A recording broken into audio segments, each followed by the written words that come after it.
Everybody, welcome back. Hope you're doing great. We're continuing our really interesting review, reading, meditation of this wonderful book, collection of a lot of Native American lore. To them, it would have been religion, but let's continue. This story is titled The Raven from the Athapascan Tribe. Among a number of Athapascan-speaking tribes of the northwest coast and Alaskan tribes. Wow, I forget that there were tribes also in Alaska. Raven is not only a powerful supernatural creator, but also a trickster. Okay, so I think with most of you, when you hear the Raven, you kind of think of Edgar Allan Poe. But it's quite interesting how the Raven, a beautiful bird, smart bird, is spoken about in so many cultures, right? There once lived an old couple who wished to see their only daughter married to a rich man. When anyone arrived at their camp, the old man sent his son down to the landing to count the bone beads on the stranger's clothing so that he could be received according to his rank. Okay, so there's like a bone bead count that signifies your status in society. That's quite interesting. One day the boy came running in saying that a man had come who would make a good brother-in-law, for he had a number of fine beads. Now, talk about dating back then, right? How do you know he's suitable? Well, according to his titles, due to the beads, we made the match. The mother went down to the riverbank and saw a richly dressed stranger whom she also thought would make a suitable husband. She noticed that the shore was wet and muddy, so she got some bark and tore it into strips for the stranger to walk upon. So, like, making it a little bit more stable. See, there's a cliche type of cartoonish ideal of a gentleman, which he takes off his jacket and he throws it on the ground in some puddle so a woman doesn't get her shoes wet.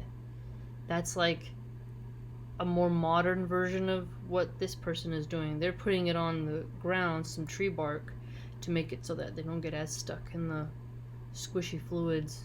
So that's an overlap, a common trait to make a surface harder, more stable for someone you care about.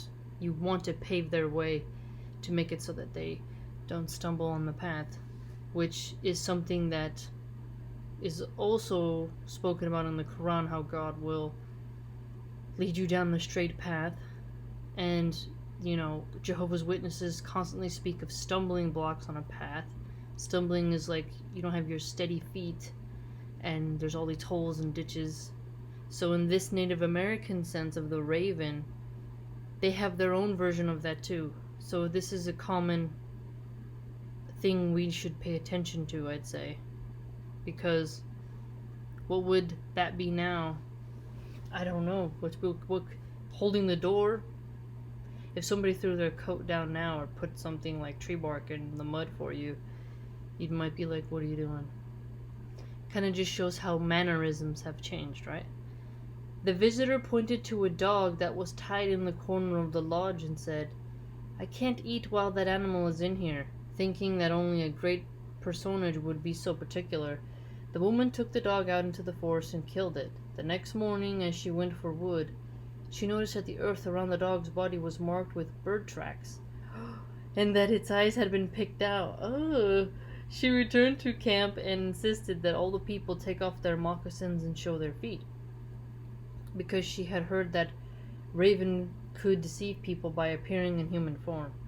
So here in this lore is shapeshifter. The stranger, who was indeed Raven, took his moccasins off and slipped them on again. So quickly his scaly bird feet were not noticed. How do you not notice something like that? That would freak me out. Wow. As soon as the couple set off down the river, it began to rain. The raven was seated in front of the woman, who noticed that the rain was washing something white off his back.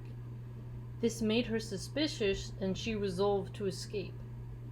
Okay, so the girl had agreed to marry Raven and demanded that she leave with him at once before he could be found out. So the stranger was a raven and took his moccasins off. Oh wow! So the feet. Notice this. The raven can shapeshift, but the only part that can't is the feet. Huh. Interesting. Again with the feet, right? She succeeded in tying the tail of Raven's coat to a crossbar of the canoe.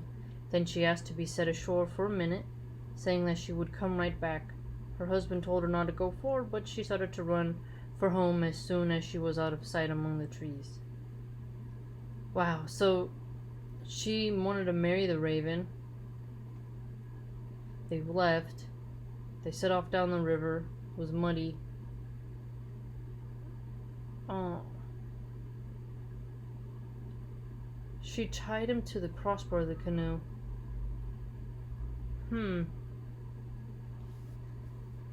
It ends a little weird. It's like, so they did elope with each other, and the lady's husband was like, hey, what's going on?